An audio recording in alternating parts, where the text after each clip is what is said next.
My friends, one of the greatest dangers in life does not come from obvious enemies, but from the subtle influences of those closest to us. The people around us shape our moods, thoughts, and even the image we hold of ourselves. Carl Jung often reminded us that the unconscious is contagious. What lives unspoken in others can quietly live within us if we are not awake. The question, then, is not only who am I, but also with whom do I surround myself. For the wrong people, often without malice or awareness, can slowly destroy the soul. When those around you dismiss your feelings as unimportant, they are not simply ignoring passing moods. They are undermining the very foundation of your inner life. Carl Jung believed that our emotions are not irrational distractions, but vital messengers of the psyche. They are signals from the unconscious, guiding us toward what matters, revealing what is hidden, and warning us when something is wrong. When another person repeatedly invalidates your emotions by telling you that you are too sensitive, overreacting, or that you should just get over it, what they are really doing is teaching you to distrust your own inner signals. Over time, this constant dismissal can sever the connection between your conscious mind and your deeper self, leaving you unsure of what you truly feel, need, or want. The danger here is subtle but profound. Emotions are a compass. They point us toward meaning and away from danger. Anger can signal injustice, sadness can reveal loss or the need for healing, and joy can show us where our spirit thrives. If someone convinces you that your feelings are invalid, you learn to ignore that compass. You may stay in relationships that harm you, commit to work that depletes you, or accept treatment that diminishes your soul, all because you have been conditioned to believe that your feelings are wrong or exaggerated. This dismissal often comes cloaked in the appearance of reason. People who invalidate emotions may claim they are simply being rational or practical, but rationality without feeling is incomplete. It is blind to the depths of human experience. Jung understood that psyche is not divided into neat categories of reason and emotion. The two are intertwined. To live authentically, we must honor both. When others push you to reject your feelings, they are really pushing you to fragment yourself, to live only from the surface while denying the richness of the depths. The psychological consequences are severe. Continual invalidation can lead to self-doubt, anxiety, and depression. You begin to question whether your inner life has any validity at all. Worse, you may internalize the dismissive voices of others, creating an inner critic that silences your own heart. Over time, this inner critic becomes stronger than any external voice, and you no longer need others to dismiss you. You do it yourself. This is how the destruction becomes complete. The person no longer trusts their own soul. Yet, there is also an opportunity hidden here. To notice that your feelings are being dismissed is already a sign of awakening. It shows that some part of you still recognizes the truth. Your emotions matter. They are not weaknesses but pathways to self-knowledge. To reclaim this truth is to resist the subtle destruction.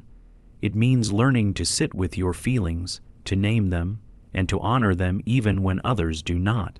It means choosing companions who listen with openness instead of judgment, who help you deepen into your inner world rather than escape from it. The people who truly love you will never tell you to silence your feelings. They will recognize that your emotions are part of your wholeness, part of the living reality of who you are. Anyone who continually dismisses them is not just ignoring passing moods. They are undermining your very self. And to protect yourself, you must begin by refusing to believe that your inner life is unimportant. It is not only important, it is sacred. When the people around you consistently drain your energy instead of nourishing it, the harm is not always visible at first, but it seeps deeply into your psyche over time. Carl Jung often described the psyche as a living system, something like an ecosystem that requires balance, replenishment, and harmony. Just as a forest cannot thrive if it is stripped bare of its nutrients, your inner world cannot flourish if those around you constantly take without giving. The human spirit needs relationships that bring reciprocity, where energy flows in both directions. If you find yourself perpetually exhausted after interactions with certain people, emotionally, mentally, or even physically, it is a sign that something is profoundly wrong. Energy draining individuals often operate unconsciously. Jung might call them carriers of the psychic shadow. They project their inner emptiness, anxieties, or unresolved wounds onto others, demanding attention, validation, or control without offering genuine care in return. Some do this through constant complaining or negativity, pulling you into their chaos and expecting you to absorb their pain. Others may do it more subtly by dominating conversations, dismissing your experiences, or making everything revolve around their needs. These patterns create what Jungian thought refers to as psychic vampirism, where one person feeds on the vitality of another without giving back. The danger lies in how this dynamic slowly erodes your sense of self. At first, you may not even notice it. You may think you are simply being kind, supportive, or patient. But over time, you begin to feel depleted, as though your inner fire is burning lower and lower. You may find yourself with less energy for your passions, your work, or even your own healing. The self-sacrifice becomes habitual, and without realizing it, you prioritize the needs of others over your own well-being. This is how destruction works, not suddenly but gradually, like a slow leak in the soul. Jung would remind us that individuation, the process of becoming whole, requires us to conserve and protect our energy for our true calling. If you continually allow your energy to be drained by those who only take, you are pulled away from that journey. Instead of investing in your growth, you are consumed by the endless demands of others' unresolved shadows. This not only delays your own individuation, but may also lead to resentment, inner emptiness, or burnout. There is also a psychological trap here. Energy-draining relationships often make you feel guilty for stepping away, as though protecting yourself is selfish. But in reality, boundaries are not acts of selfishness. They are acts of survival. Jung taught that every person must take responsibility for their own psyche.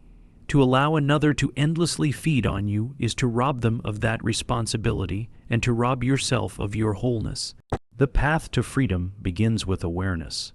Pay attention to how you feel after spending time with someone. Do you feel lighter, inspired, and at peace? Or do you feel heavy, anxious, and depleted? This emotional residue tells the truth more clearly than any words. The people who truly belong in your life will not drain you. They will share energy with you, replenish you, and make space for your growth. To protect yourself is to protect your soul's fire. And if you do not guard it, you risk letting the wrong people slowly extinguish it, leaving you a shadow of who you might have been. Energy is life itself. Choose carefully who you give it to, for not everyone deserves the privilege of feeding from your light.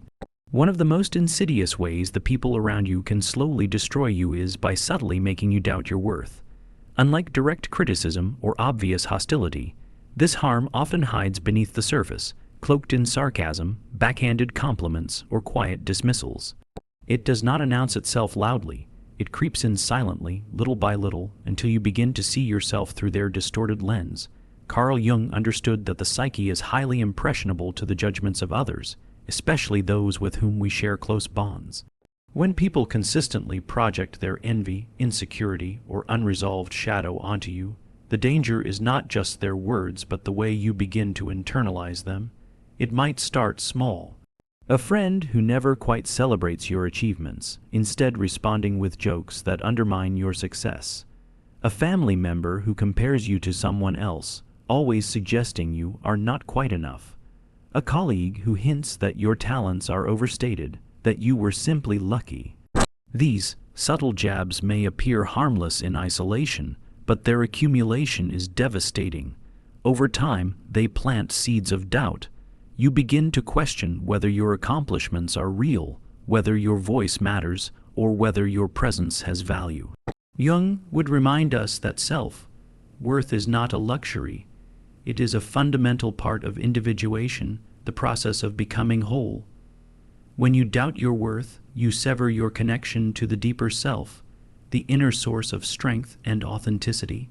Instead, you begin to live through the eyes of others, measuring yourself against their standards and shrinking to fit their projections. The persona, the mask you wear for the world, grows stronger while the true self grows weaker. The danger is not only psychological but spiritual. When you start to see yourself as less than you are, you unconsciously attract relationships, opportunities, and experiences that confirm this diminished self-image. The outer world mirrors the inner belief. You may accept mistreatment because you think you deserve it, remain silent when you should speak, or hold back from pursuing your calling because you fear failure.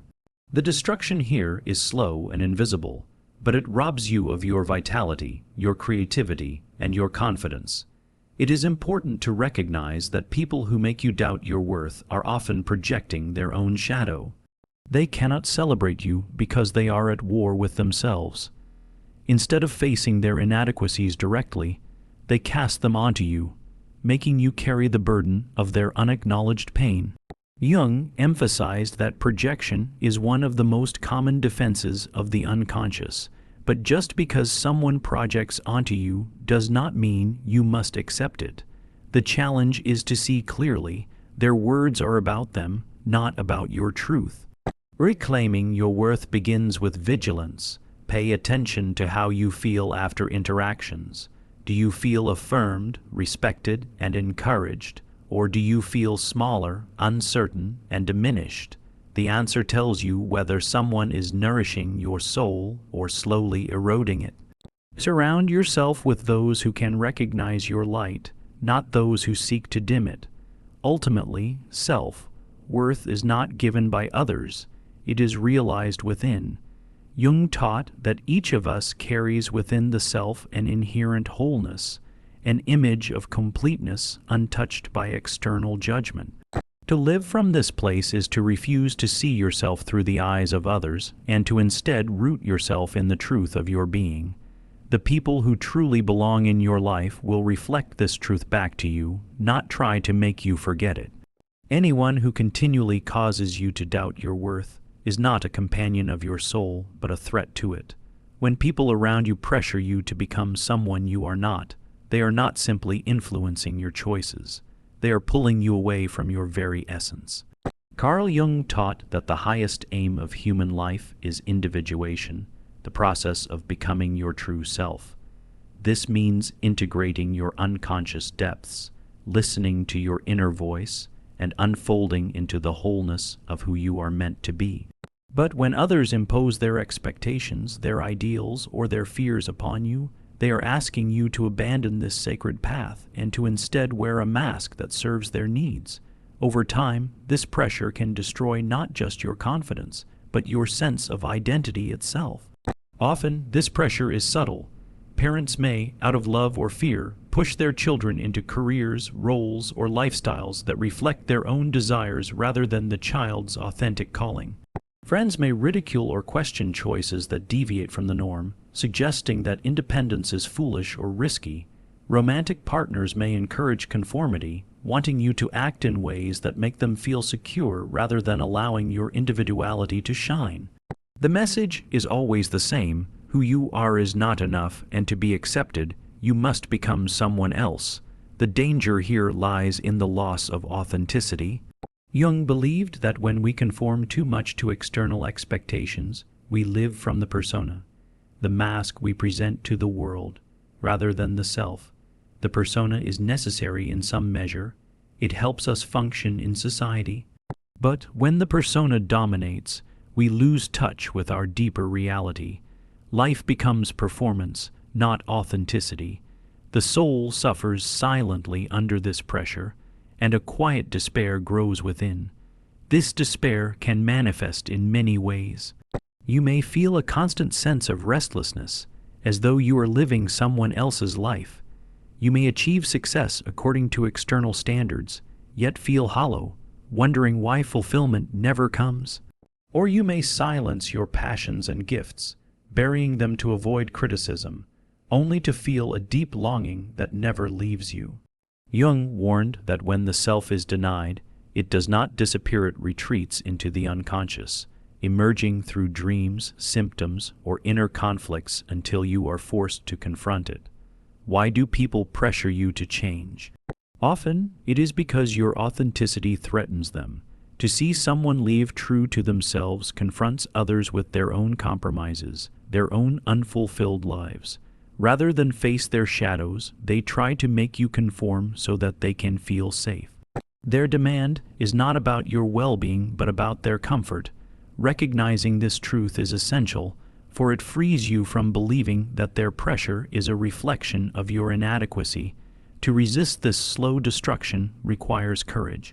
It means choosing to disappoint others rather than betray yourself. It means learning to distinguish between the voices of expectation and the whisper of your inner calling. And it means honoring your path, even when it does not match the paths of those around you. Jung would remind us that individuation is a lonely process at times, for it demands breaking away from the collective. But in this very loneliness, one finds true wholeness. The people who truly belong in your life will not pressure you to abandon yourself. They will stand beside you as you unfold into who you are, even if they do not fully understand it. Anyone who continually demands that you become someone else is not guiding you. They are obstructing you. To follow them is to lose yourself, and to lose yourself is the greatest tragedy of all. When the people around you live in denial and expect you to do the same, the danger lies not only in their refusal to face reality, but in their pressure for you to abandon your own truth.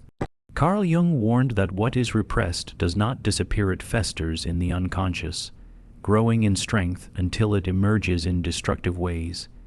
Individuals who refuse to acknowledge their own wounds, fears, or contradictions often build entire lives on denial. And because facing your truth threatens the fragile walls they have built, they will often insist, consciously or unconsciously, that you suppress your awareness as well. In this way, denial is contagious. Living in denial takes many forms. Some people deny their pain, insisting they are fine, while their behavior betrays deep suffering. Others deny responsibility, blaming the world or others for their choices. Still, others deny the realities of relationships, refusing to admit when love has withered or when conflict needs to be addressed. These patterns are not merely personal. They create a psychological climate that pulls everyone around them into the same blindness. If you dare to name what is real, you are met with defensiveness, anger, or rejection. Over time, you learn to silence yourself to pretend along with them. This dynamic is profoundly destructive to the psyche. Jung taught that individuation requires facing the shadow, the parts of ourselves and life we would rather avoid. Denial, by contrast, locks the shadow away and punishes those who try to bring it to light. If you live among people who insist on denial, you may begin to doubt your own perceptions. You might see the truth of a situation but learn to ignore it because acknowledging it causes conflict. You may sense someone's dishonesty but tell yourself you are imagining things. Slowly, your trust in your own awareness erodes. To survive in the environment of denial, you begin to betray your own inner voice. The cost of this betrayal is immense. When you deny reality, you cannot act authentically. You suppress your feelings, your insights, your intuition. The unconscious notices this suppression, and what is denied within you does not vanish. It turns into anxiety, depression, or restlessness. Life begins to feel flat because you are not living in truth, but in a fragile illusion designed to protect others from discomfort. Jung called this state psychic stagnation, where growth halts and the soul suffocates under layers of unacknowledged reality. Why do people demand denial from others? Often it is fear. To face reality would require them to confront their wounds, to accept responsibility, or to make painful changes. It is easier to silence others than to face themselves. But the more you collude in their denial, the more you participate in their avoidance, and the further you drift from your own self. The path of freedom begins by refusing to betray your perception. If you see truth, name it within yourself, even if others reject it. Protect your awareness, for it is the light of your soul.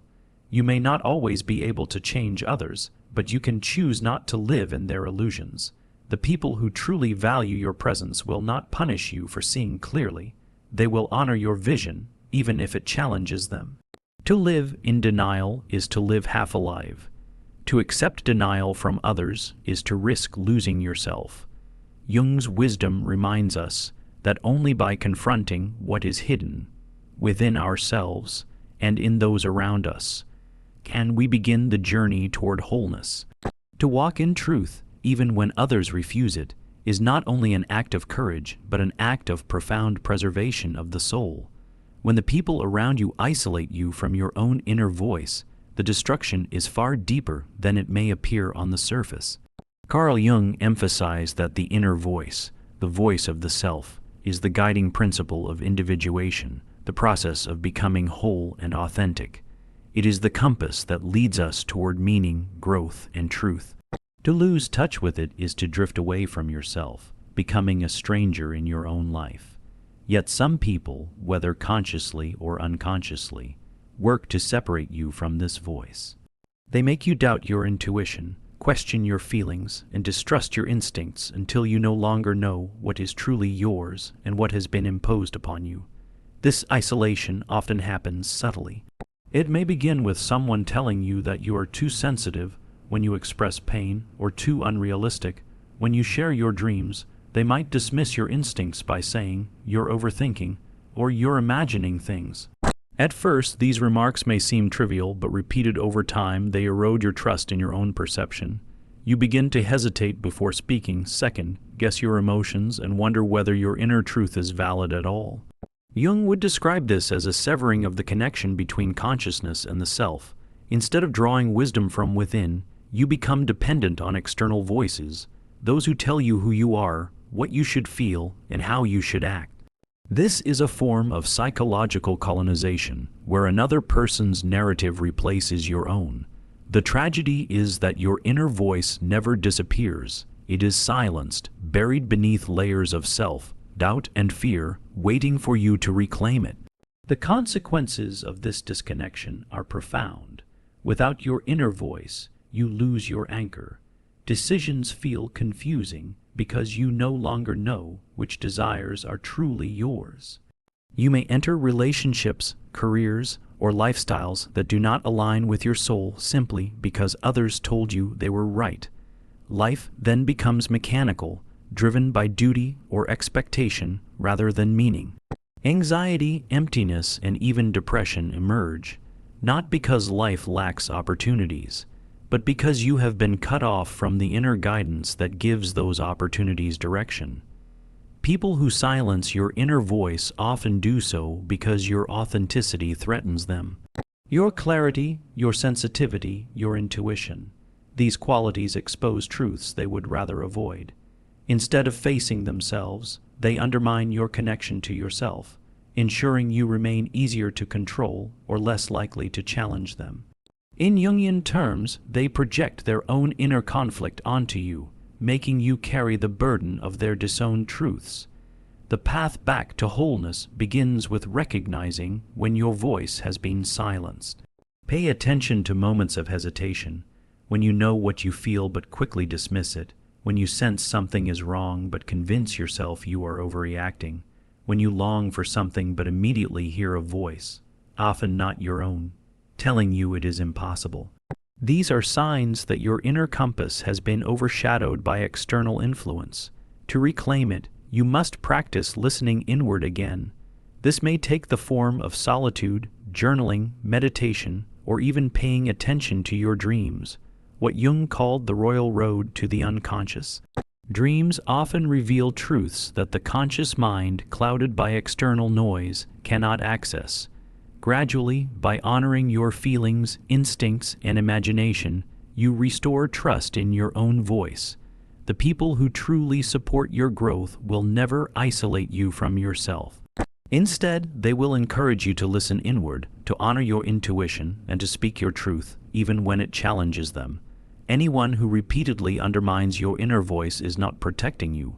They are disconnecting you from your most essential source of wisdom. To let others silence your inner voice is to risk losing yourself, but to reclaim it is to begin walking the path of individuation, where your life is no longer dictated by others, but guided by the deepest truth within you. One of the most destructive patterns that people around you may impose is normalizing toxic behavior until you begin to mistake it for love. This is perhaps the most dangerous trap, because it does not just affect how you see others, it reshapes how you understand love itself. Carl Jung often emphasized that the psyche learns through repetition and association. If you are repeatedly exposed to harmful behaviors disguised as affection, your mind begins to accept them as part of what intimacy or care looks like. Over time, the boundary between love and abuse blurs, leaving you vulnerable to cycles of pain. This process rarely happens overnight. It begins with small violations that are excused or explained away. Someone may criticize you harshly, but then say, "I'm only telling you this because I care." They might withhold affection until you behave as they want, framing it as teaching you a lesson. They could invade your privacy, control your choices, or demean your accomplishments, while insisting that it's for your own good. Each act on its own may not seem catastrophic, but together they form a pattern of conditioning. Slowly, your psyche adjusts. You begin to tolerate what once would have felt unacceptable. The most insidious part of this dynamic is the rewriting of definitions. Care becomes control. Attention becomes surveillance. Passion becomes jealousy. You are told, explicitly or implicitly, that these distortions are proof of love. And because human beings long for connection, you may convince yourself that accepting these terms is better than being alone. Jung would say that this is a betrayal of the self, because it forces you to conform your inner truth to someone else's warped version of reality. The psychological damage runs deep. When toxic behavior is normalized, you begin to mistrust your own perceptions. If you feel hurt by someone's actions, you might dismiss it, telling yourself, "This must be what love looks like. Maybe I'm too sensitive." Your ability to recognize abuse erodes. Worse, you may unconsciously seek out similar dynamics in the future, because the psyche tends to repeat patterns it associates with attachment. This is how toxic relationships perpetuate across a lifetime if the cycle is not broken. Why do people normalize toxic behavior in the first place? Often, it stems from their own unhealed wounds. They may have grown up in environments where love was mixed with neglect, criticism, or manipulation, and they now repeat what they unconsciously learned. Instead of facing their pain, they recreate it in others, binding you into their unresolved conflicts.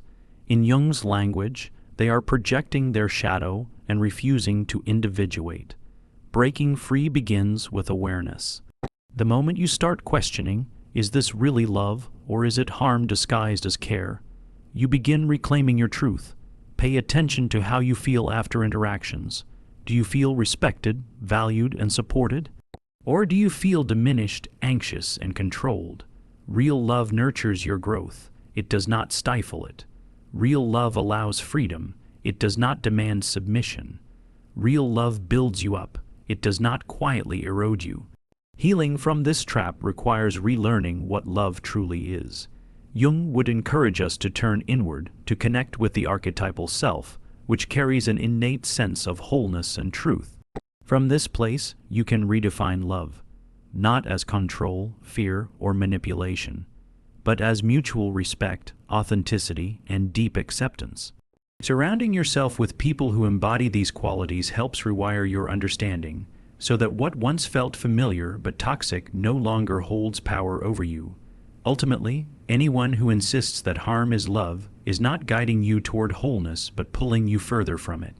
The most profound act of self-preservation is refusing to accept a distorted version of love and daring instead to demand the real thing.